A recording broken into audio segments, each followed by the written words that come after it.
안녕하세요. 저는 둘째가 태어난 지 얼마 안 된 33살 여자입니다. 남편과는 결혼한 지도 벌써 4년째예요. 지난 추석 이야기인데 설도 다가오고 그러니 또 생각나서 아주 우라가 치밀어 오르네요. 고향 선후배 사이이기도 했던 신랑과는 대학을 졸업하고 들어간 첫 직장에서 정말 우연한 기회로 재회를 하게 되었어요. 고향에서 그렇게 가깝게 지내던 사이는 아니었지만 같은 회사에서 다시 만난 신랑과는 우연한 만남 때문인지 타지에서 서로를 제외한 그 상황에 끌렸는지 그렇게 순식간에 정이 들어버렸고 결국 결혼을 하게 되었어요. 결혼을 하고 나서도 회사를 그만두지 않고 계속 다니고 있었는데 재작년 첫째가 생기면서 회사를 휴직하게 되었습니다. 원래는 출산휴가가 끝난 뒤에 회사로 복귀해서 보모를 쓰더라도 돈을 더 모으려고 했는데 연이어 둘째가 들어서게 되면서 회사로 복귀하는 건 포기를 했고 저는 그대로 전업주부가 되었어요. 신랑 혼자서 외벌이로는 넉넉한 편이 아니라 걱정이 되었는데 둘째가 갑자기 생겨버린 것에 나름 책임감을 느꼈는지 남편이 자기 용돈도 한 달에 20만 원으로 줄이고 나머지는 제가 관리하는 생활비 통장으로 옮기겠다고 저를 안심시켜주더라고요. 저와 신랑은 동양 출신이라서 시댁이나 친정이 전부 한 동네에 있어요. 신랑과 저는 서울에서 살고 있어서 명절 때면 차를 끌고 내려가야 하지만 일단 내려가기만 하면 양가가 차로 20분 거리도 안 되기 때문에 짧은 연휴인 명절이라도 양가를 똑같이 챙길 수가 있어서 그런 점은 좋아요. 이번 추석은 신랑 회사에서 웬일로 목금에 연차를 쓸 수 있게 해줘서 10일에 가까운 긴 연휴를 맞게 되었습니다. 10일이나 되는 연휴를 어떻게 보낼지 고민하다가 요즘 시국이다 보니 어디 가기도 그렇고 해서 시댁이랑 친정을 오가며 시간을 보내기로 했습니다. 명절날 내려가면 시가에서 친정이 20분 거리도 안 되기 때문에 명절 당일날 제사 지내는 것만 끝나면 제가 친정에서 대부분의 시간을 보내도 별다른 이야기가 나오지 않아요. 둘째 낳은 지는 얼마 되지 않았지만 신랑의 동생들이 아직 결혼을 하지 않은 관계로 집안의 유일한 여자인 시어머니를 도와 같이 음식 준비를 해요. 시가 자체도 제사에 그렇게 목매다는 분위기는 아니기 때문에 보통은 자잘한 음식은 대부분을 시장에서 구입해서 쓰기 때문에 명절 스트레스는 그렇게 심하지 않은 편입니다. 오히려 둘째 낳은 지도 얼마 되지 않은 제가 나서서 일을 도와드려서 그런가 시어머니도 제사가 끝나고 시가에 남아있으면 저보고 여기 있어서 뭐하냐고 어서 친정 가서 부모님하고 시간을 보내라고 하십니다. 여기까지만 들으면 정말 허리띠를 졸라매야 한다는 것 빼고는 이상적인 결혼 생활의 모습일 수도 있습니다. 하지만 모든 사실을 알게 된 지금 너무 충격적이라서 어떻게 해야 할지 모르겠네요. 신랑도 같이 친정에 가긴 하지만 보통 점심 정도만 같이 먹고 시가로 돌아와요. 친정 부모님이 신랑한테 워낙 잘해주시기도 하는데 그게 오히려 더 부담스러운지 매번 친정만 가면 이리 앉지도 서 있지도 눕지도 못하고 애매한 모습으로 불편해하는 모습 때문에 친정 부모님도 안 봐도 되는 사위 눈치를 보시게 되더라고요. 그래서 언젠가부터는 저는 친정에서 남편은 시가에서 그렇게 연휴를 보내는 게 일상처럼 되어버렸습니다. 시가에서 눈치 주는 것도 아니고 일을 시키는 것도 아니지만 저는 역시 친정 부모님하고 같이 집에 있는 게 즐겁고 좋기만 하네요. 나와 산 지도 10년이 다 되어가는데 제가 쓰던 방도 그대로 남겨두셨기 때문에 오랜만에 집에 돌아온 기분으로 연휴를 즐겼습니다. 이래서 집보다 좋은 곳이 없다는 말이 있는가 싶더라고요. 문제가 생긴 그날은 신랑과 같이 친정에 방문의 시간을 보내다가 신랑은 시가로 다시 돌아갔고 저 혼자서 친정에서 하루를 머문 다음 날이었습니다. 점심때쯤 돼서 남편에게서 연락이 오더라고요. 시댁 식구들과 신랑 동생들까지 해서 시내에 있는 불가마에 다녀오겠다고요. 이 시국에 사람 많은 곳 가는 건 내키지 않았지만 시댁에서 매 명절 때마다 연례 행사처럼 다니는 목욕탕이었기 때문에 별다른 생각 없이 다녀오라고 했습니다. 신랑이 먼저 제 계좌로 3만 원을 보내주면서 이걸로 친정 부모님하고 중국 음식 같은 거라도 시켜 먹으라고 하더라고요. 아직 대학생인 제 남동생도 친구들하고 노는 게 더 좋은지 아침 대바람부터 집 밖에 나가서 친정 부모님하고 저 3명밖에 없으니 요리한 게 인원수대로 면 한 그릇씩 시키면 돈이 딱 떨어지겠더라고요. 용돈도 줄었는데 웬일로 이런 사소한 것까지 챙기나 싶어. 비록 중국 요리였지만 친정 부모님께 신랑 칭찬을 하면서 음식을 시켜 먹었죠. 그렇게 명절 동안 육아 스트레스도 잊은 채 꽤 괜찮은 연휴를 즐기고 금요일 저녁에 서울로 올라왔죠. 더 쉬고 싶기는 했지만 웬만한 여름 휴가보다 더 긴 연휴였기 때문에 아쉬움이 없었습니다. 일요일 아침 남편은 조기축구에 사람들하고 공차러 나간다고 아침 일찍부터 집을 비운 상황이었고 저는 집에 남아서 밀려있던 집안일과 명절 세느라고 챙겨갔던 옷가지들을 하나씩 정리하고 있었어요. 신랑이 가져간 외투를 꺼냈는데 거기서 매캐한 냄새가 잔뜩 나더라고요. 신랑이 워낙에 좋아하는 외투고 출근할 때도 자주 입는 옷이라 드라이 클리닝을 맡겨야겠다 하고 외투 주머니에 있는 걸 꺼내고 있는데 거기서 영수증이 하나 나오더라고요. 영수증에 찍힌 금액은 무려 68만 원이었습니다. 영수증에 찍혀있는 남편의 카드 뒷번호가 보이더라고요. 잘못 봤나 싶어 몇 번을 눈을 씻고 봐도 신랑의 카드가 분명하더군요. 날짜는 시댁 식구들과 불가마에 간다며 친정 부모님 짜장면 시켜준 그날이었습니다. 시댁과 친정 근처 시내에서 약간 떨어진 곳에 그 지역 사는 분들이라면 모르는 사람이 없는 유명한 한우집이 있어요. 고향 동네에선 유명한 곳이라 저도 아는 데였지만 워낙 비싼 곳이라 한 번도 가본 적이 없습니다. 툭불 한우 전문점이고 100g에 3만 원이 넘는 가격 때문에 갈 생각조차 해본 적이 없는 그런 곳이에요. 명절날 내려갈 때마다 그 식당을 지나가기 때문에 그때마다 신랑한테 그냥 저런 데서 한번 고기 먹어봤으면 싶다고 몇 번이나 이야기까지 했던 가게입니다. 신랑도 그럴 때마다 여유가 생기면 저런 데 못 가볼 것도 없지 하면서 언젠가 꼭 한 번은 가기로 했던 그곳이었어요. 고깃집 가지고 뭘 그러냐는 분들도 계시겠지만 모자란 생활비 때문에 허리띠 졸라맨다고 겨우 먹던 게 마트에서 삼겹살 행사할 때 아니면 무한리필집 가서 먹는 게 전부였기 때문에 더 억울하더라고요. 하지만 무엇보다 억울했던 건 언젠가 둘이 같이 가서 저런 데서 한번 꼭 먹어보자고 약속한 그런 곳에 저만 쏙 빼놓고 시댁 식구들만 데리고 가서 먹었다는 사실보다도 마누라랑 장인장모 식사는 짜장면으로 퉁치고 굳이 그 사실을 숨긴 채로 시댁 식구들만 데리고 가서 먹었다는 게 너무 서운했습니다.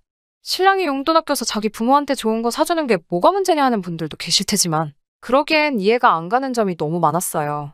둘째가 생기면서 제가 강요한 적도 없는데 신랑이 자기 용돈을 줄여가면서까지 생활비 통장을 따로 만들어줬고 그렇게 용돈을 줄이고 나서도 신랑은 이따금씩 경조사비, 조기축구회 회비, 교통비가 모자라다 등등 이런 자잘한 이유들로 용돈이 모자란다며 생활비 통장에서 용돈을 추가적으로 가져간 적이 너무 자주 있었거든요. 그러던 사람이 돈이 어디서 나가지고 한우집에서 70만 원을 쓰고 왔는지 생각하고 있는데 갑자기 안 좋은 촉이 들더라고요. 조기축구회가 끝나고 어디서 또 한 잔을 걸치고 왔는지 술 냄새 펄펄 풍기면서 들어온 신랑에게 영수증에 관한 건 일부러 물어보지 않았어요. 그리고 다음날 신랑이 출근했을 때 전화기를 들었어요.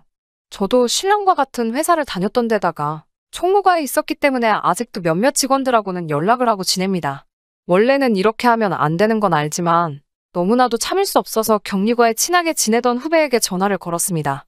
이러이러한 사정 때문이니 꼭 좀 부탁한다 했더니 후배가 곤란해하면서도 지급 내역을 이야기해주더라고요. 정말 충격적이었습니다. 신랑은 비밀통장을 만들어서 제가 알고 있는 신랑의 고정금료를 제외한 나머지 돈들은 전부 비밀통장으로 받도록 해놨더라고요. 곧바로 신랑이 비밀통장을 만든 은행으로 전화를 했습니다. 하지만 은행에서 돌아온 답변은 알려줄 수 없다였어요. 부부인데도 안 되는 거냐 했더니 계좌주인 신랑이 본인이 통장을 개설한 지점에서 본인이 직접 방문해 요청하지 않는 이상 그 어떤 조회 업무도 할 수 없다고 안내해 주더라고요. 그날 저녁이 되어서야 퇴근하고 돌아온 신랑 앞에 그 고깃집 영수증을 들이밀었죠. 이게 뭐냐고 조용히 물어봤는데 신랑이 안색이 바뀌더군요. 친정에 짜장면 사주고 너는 그 고기가 목구멍으로 넘어가더냐고 한마디 했더니 대번에 부모님이 고기가 좀 먹고 싶다길래 그동안 용돈 모아둔 걸로 사드린 건데 자식이 부모 고기 좀 사줄 수 있지. 그게 뭐가 잘못된 거냐고. 그런 거 가지고 화를 내냐며 오히려 저에게 화를 내더라고요. 그러면서 하는 말이 자기 용돈을 빼고 나머지 돈을 생활비라고 저한테 다 주는데 그러면 너도 생활비 아껴서 친정 부모님 데리고 가서 고기를 사드리면 되는걸. 제가 돈 아까워서 제 부모한테 효도 못한 걸 왜 자기한테 화를 푸느냐고요. 씻고 나와서 고기가 땡겨서 다녀온 건데 먹는 것까지 일일이 저한테 전부 허락을 받아야 하냐면서 말이죠. 차라리 거기서 저에게 사과를 했다면 다음번 명절 때는 우리 부모님 모시고 가서 한 번 더 먹자고 저를 달래주기라도 했다면 남자가 사회생활 하는데 비상금 통장 정도는 운용할 수 있겠거니 생각하고 그냥 넘어갈까 했는데 적반하장으로 나오는 신랑의 모습에 저도 남편의 비밀 계좌 이야기를 하지 않을 수 없었습니다. 무슨 은행에 몰래 만든 계좌는 어떻게 설명할 건데? 라고 단도직입적으로 말을 꺼냈더니 그때부터는 신랑의 얼굴이 아주 사색이 돼서 말도 제대로 잊지를 못하더군요. 용돈도 너가 줄인 거고 모자란 만큼 생활비에서 돈도 더 빼가 쓰고 있으면서 비밀 계좌까지 만든 이유가 뭐냐 묻는 말에는 아무 대답도 못하더군요. 끝끝내 아무런 대답을 못하고 있는 신랑에게 내일 보자고 이야기하고 그날은 아이방에다가 이불 깔아놓고 잤습니다. 다음날 아침 신랑이 출근길을 동행했습니다. 오랜만에 다니던 회사 근처에 가니 둘째 아이가 생기면서 계획대로 되지는 않았지만 이것 때문에 제가 제 경력까지 포기한 결과가 있건가 싶어서 오만 가지 생각이 다 들었어요. 회사 다닐 때 자주 가던 근처 카페로 가서 나는 여기서 기다리고 있을 테니 점심시간 맞춰서 나오라고 말했습니다. 점심시간에 맞춰 나온 신랑을 데리고 같이 은행으로 갔습니다. 신랑이 동행한 상태였으니 아무것도 안내해줄 수 없다던 은행은 결국 제 앞에 신랑의 비밀계좌 내역을 계좌를 개설한 시점부터 전부 뽑아다가 가져다 줬습니다. 너무나도 충격적이었어요. 저와 결혼을 한 그 시점부터 신랑은 저 몰래 월급을 제외한 다른 모든 것들을 받는 비밀계좌를 개설해서 가지고 있었던 거예요. 통장 내역은 더욱 더 가관이었습니다. 몇십만 원짜리 술집에 다녀온 것부터 어디다 썼는지 현금 인출도 한 번에 몇십만 원씩 엄청나게 많이 했고 시가에도 저 모르게 1년에 두어 번씩은 몇백씩 보낸 기록까지 싹 다 나오더군요. 친정에는 생신날과 어버이날에 한 분당 10만 원씩 해서 보내던 게 전부였는데 아끼고 아껴서 살림살이 나아지면 금액을 올리자고 하던 말이 제가 집에서 애 보는 동안 둘이 같이 아껴서 잘 살아보자고 해오던 말들이 여태껏 전부 거짓부렁이었다는 걸 알고 나니 그 자리에서 더 이상 화도 나지가 않더라고요. 집으로 돌아가 어떻게 해야 하는 건가 고민을 엄청 많이 했어요. 아직 말도 못하는 둘째가 울고 있어 업어가며 달래고 있는데 그 와중에 저도 눈물이 마구 나더라고요. 퇴근하고 돌아온 신랑은 제 앞에 아무 말도 하지 못하고 제 눈치만 보고 있었습니다.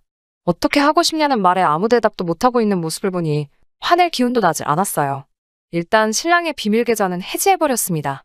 신랑의 용돈도 없애버렸고 모든 돈을 제 통장으로 들어오게 바꾸어버렸어요. 물론 남자가 사회생활 하는데 돈이 필요하다는 부분은 저도 이해를 하기 때문에 돈이 필요할 때마다 저한테 미리 액수를 알려 허락을 받고 제가 한번 살펴본 뒤에 그때그때 제가 보내주는 걸로 합의를 봤습니다. 그건 너무하지 않냐는 신랑의 반응에 너가 그동안 사회생활 한답시고 몰래 결제한 술집들이 대체 뭐하는 곳인지 인터넷에 한번 찾아봐도 되겠냐고 물었더니 그 말에 곧바로 쥐죽은 듯이 조용해지더군요. 시가에는 그동안 비밀계좌에서 보낸 금액만큼의 용돈이 친정에 갈 때까지 앞으로는 일절 한 푼도 보내거나 쓰지 않기로 했습니다. 대충 계산해봐도 신랑이 시가에 용돈 보내는 건 매번 보내던 액수로만 계산해보면 앞으로 12년은 시가로 어떤 명목으로든지 돈 보낼 일은 없어졌네요. 그리고 다가오는 구정 때 시댁에 가서 시부모님 보는 앞에서 짜장면 한 그릇씩 시켜놓고 음식이 도착하자마자 친정 식구들 투프라노 사주러 간다고 말하고 무안을 잔뜩 준 뒤에 나오기로 했습니다. 물론 이걸로 남편을 전부 용서하거나 한 건 아닙니다. 아이 둘에게서 아빠를 뺏고 싶지 않아 내린 결정이기도 해요. 허나 여태껏 저를 속여온 기간을 생각해보면 도무지 분이 풀리지를 않네요. 이 정도면 충분히 했지 싶다가도 돌이켜 생각해보면 도무지 용서가 되지가 않아요. 다음 구정이 지나면 여러분들께 후기랍시고 사연 한 번 더 보내보도록 하겠습니다. 그때까지 시간이 아직 있으니 혹시 제가 취할 수 있는 더 좋은 방법이 있다면 사연 들으시는 분들의 고견 부탁드리겠습니다. 제 이야기 끝까지 들어주신 여러분들께 진심으로 감사의 말씀을 드리겠습니다. 후기입니다. 사연 보내드린 지도 벌써 한 달이나 지났네요. 여러분들의 고견 감사드립니다. 신랑이 저 몰래 다닌 술집이 뭔지는 이미 알고 있었어요. 비상금으로 현금 인출해서 어디다 썼는지 확신은 없었지만 보통 술집에서 카드 긁은 날마다 인출했기 때문에 어렴풋이 알고는 있었습니다. 여러분들이 달아주신 댓글들을 살펴보니 확신이 서더라고요. 신랑한테 어디 설명해봐라 했더니 당연히 절대 그런 게 아니라고 잡아떼더군요. 해명이랍시고 하는 말이 화투치러 다녀왔다나요. 오히려 지금 자기를 의심하는 거냐며 대번의 성질을 부리더군요. 멍청한 인간이 화투라고 하면 제가 잘했다고 칭찬해줄 줄 알았나 봅니다. 물론 전자보다는 나은 편이긴 하지만 진실이 그 어느 쪽이든 간에 저 혼자서 이 사실을 모르는 척하고 고군분투하고 애써봐야 상황이 더 나아질 것 같은 생각이 들지 않았어요. 친정 가서 고기 한번 사 먹는다고 끝날 일이라는 생각도 제가 너무 안일했던 것 같고 무엇보다도 제 신뢰를 저버린 남편을 용서할 수가 없었어요. 그래서 신랑 모르게 변호사님을 찾아뵈었습니다. 신랑과 나눈 대화를 녹음해서 가져갔는데 술집을 다녀온 날 이후에 남편의 행위를 입증할 방법이 없으면 조금 어렵겠다는 듯이 이야기해 주셨어요. 화투장 다녀온 걸 이유로 둔다고 하더라도 신랑이 중독이라고 부르기 힘들 정도로 인출금이 소액이기도 하고 계좌 기록이 두어 달에 한두 번 정도밖에 되지 않아서 상습이라고 하기도 애매하다고 하시네요. 협의 이혼을 하라는데 그렇게 되면 위자료가 문제가 될 거라고 하시더라고요.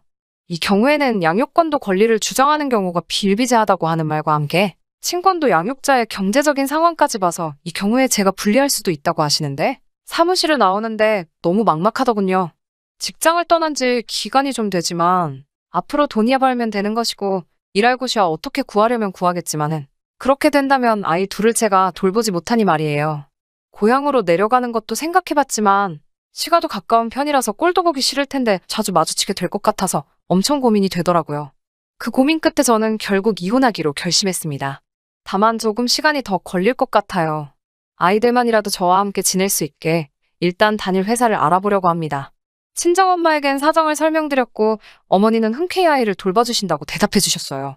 직장을 구하면 근처에 제 돈으로 월세방이라도 구해드리려고요. 신랑에게는 복직은 물 건너갔지만 새로운 직장을 찾으려 하는 중이라고 이야기해뒀습니다. 이혼을 준비하는 건 비밀로 했어요. 남편에게는 사회생활 하면서 돈 필요할 텐데 제가 너무 저만 생각했다고 마음에 없는 소리를 하면서 남편에게 돌려줬습니다. 당장이야 조심하겠지만 집어넣게 못 준다고. 분명히 언젠가 한 번 저 모르게 다시 다녀오지 않을까 싶어요. 그때를 대비해 증거를 착실히 모으려고 합니다. 제가 번듯한 직장이 생겨 아이들의 양육권과 친권을 온건히 가져올 수 있을 때 그때 이혼 서류를 들이밀어 보려고 해요. 당장은 꼴도 보기 싫고 우라통이 치밀어 오르지만 결국 마지막에는 제가 웃을 수 있는 날이 왔으면 좋겠네요. 보내주신 응원과 여러 의견들 감사합니다. 조만간 좋은 소식으로 찾아뵙겠습니다. 긴 이야기 들어주셔서 감사합니다. 오늘의 사연은 여기까지입니다. 구독과 좋아요, 알람 설정해주시면 앞으로 더 좋은 사연으로 찾아오겠습니다. 감사합니다.